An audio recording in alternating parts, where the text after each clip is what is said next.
आज हम पाठकों के लिए एक नई किताब पेश कर रहे हैं, जमा खाता। जमा खाता पूनम सूद जी की कविताओं की किताब। हम उस किताब से कुछ कविताएं भी सुनेंगे, आप आनंद लीजिएगा। पूनम जी, आपको बहुत बहुत बधाई और असीम शुभकामनाएं।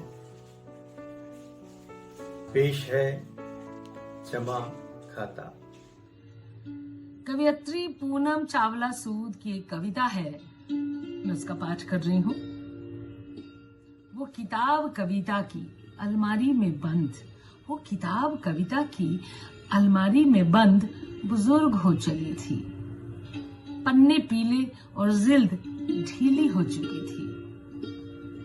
उसके भीतर रखा पीपल का एक पत्ता सूख कर बदल चुका था रंग। उसकी झुर्रियां करती थी बयां गहन अकेलेपन संग उसका अंतरंग। उसी किताब के चंद पृष्ठों के आगे, उसी किताब के चंद पृष्ठों के आगे दो पन्नों के बीच दबी थी एक अधखिली कली गुलाब की, शुष्क मुरझाई सी, अधूरे अरमानों की उम्र कैद से कुम्हलाई सी।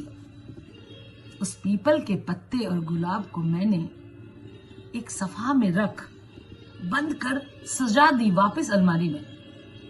किताब कविता की बुजुर्ग उम्र में होता है कितना जरूरी कोई साथ, बुजुर्ग उम्र में होता है कितना जरूरी कोई साथ। शायद समझ चुकी थी मैं, शायद समझ चुकी थी मैं।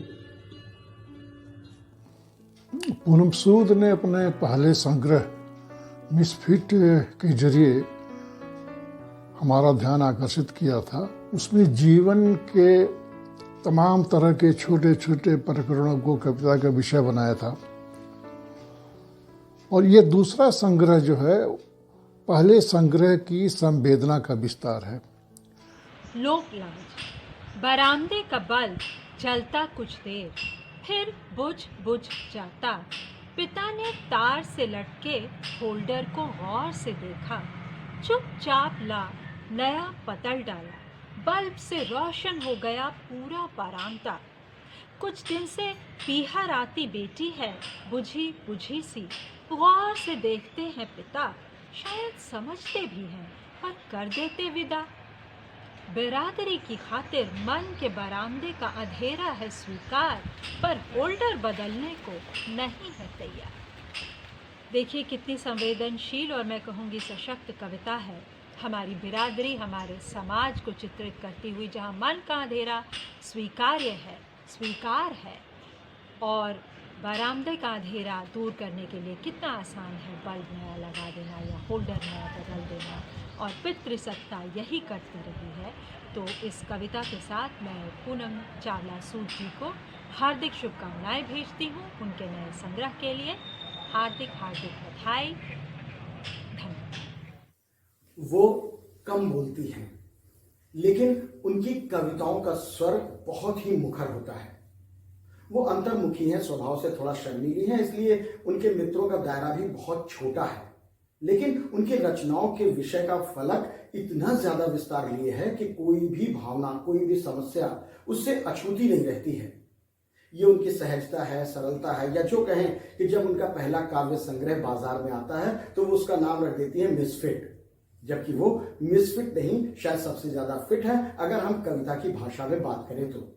उनका दूसरा काव्य संग्रह आ रहा है हम सबके समक्ष, या ये कहें कि अब हम सबके हाथों में आ चुका है, लेकिन इसका नाम रखा उन्होंने जमा खाता। नाम बड़े अजीब से होते हैं लेकिन प्रतिबिंबित करते हैं उसके कथा वस्तु को। तो पूनम सूद जी से ही जानते हैं कि उनकी ये जो जमा खाता, ये काव्य संग्रह है, इसमें जमा खाता नाम क्यों रखा उन्होंने, ऐसा क्या है?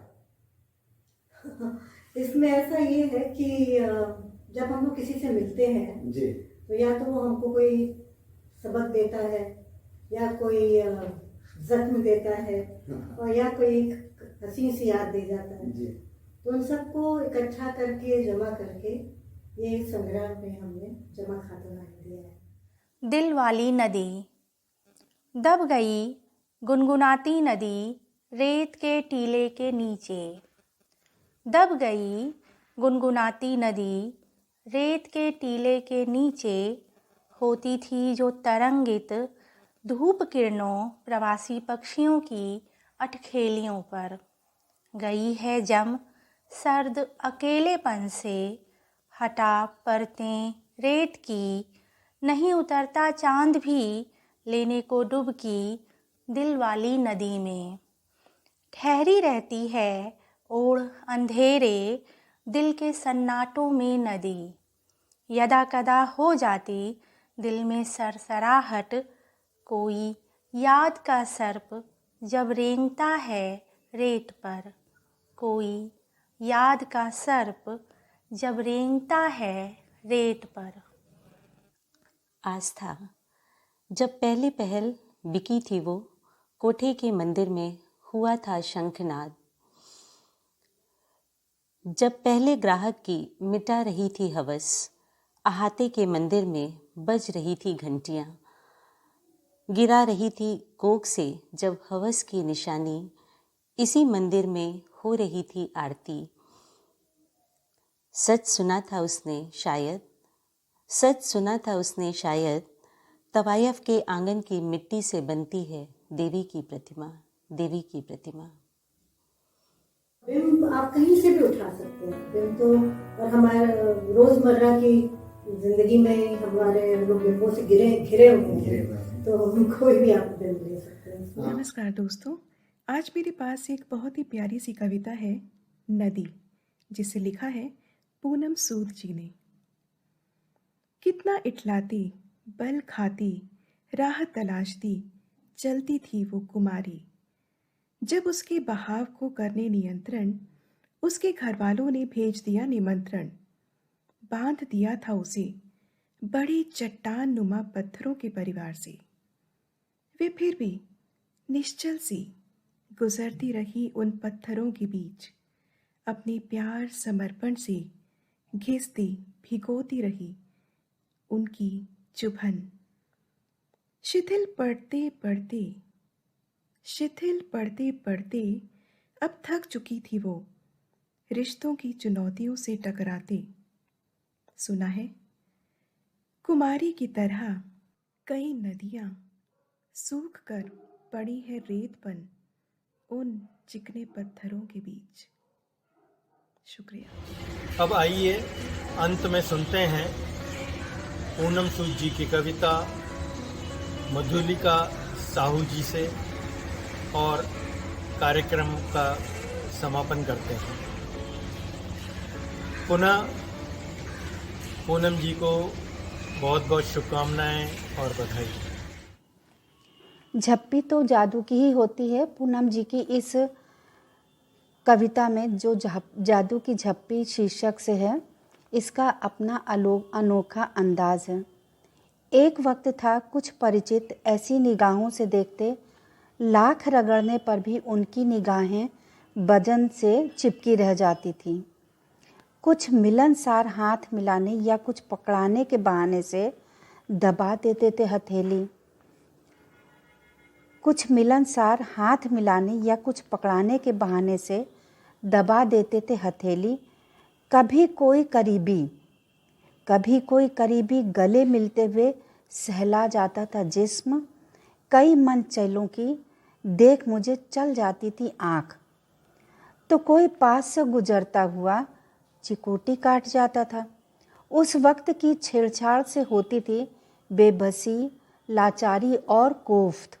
पर बढ़ती उम्र के साथ किया अनुभव शरीर एक आवरण है जो आज नहीं तो कल मट्टी में मिल जाएगा। शरीर एक आवरण है जो आज नहीं तो कल मट्टी में मिल जाएगा। रह जाएगी रूह अनछुई सी। इसलिए अब बशीर बद्र की गज़ल की नसीहत के विपरीत, कोई हाथ मिलाता है तो गले मिल लेती हूँ। कोई चिकोटी काट, कभी कंधा टकरा करीब से गुजरती हूँ, लौटा देती हूँ समाज को वापस जो पाया था उससे एक अलग भाव, अलग मानसिकता से, और लौटा देती हूँ समाज को वापस जो पाया था उससे एक अलग भाव, अलग मानसिकता से। सहला देती हूँ स्पर्श से किसी के भीतर का अकेलापन, असुरक्षा, उदासीनता। एक आँख चला स्फूर्ति से भर देती हूँ थके बोझिल दो पाँव, विचारों के आभास। एक आँख चला स्फूर्ति से भर देती हूँ थके बोझिल दो पाँव, विचारों के आभास। अपनी सोच के स्पर्श से मिटा चुकी हूँ भेद आदमी औरत का, उम्र और स्टेटस का। आती हंसी जब बाहरी लोग मुझे मॉडर्न, बिंदास, फ्लर्ट है पुकारते। आती हंसी जब बाहरी लोग मुझे मॉडर्न, बिंदास, फ्लर्ट है पुकारते, और घर वाले स्वतः स्पष्टीकरण देते हुए खिसियाकर सहमति जताते।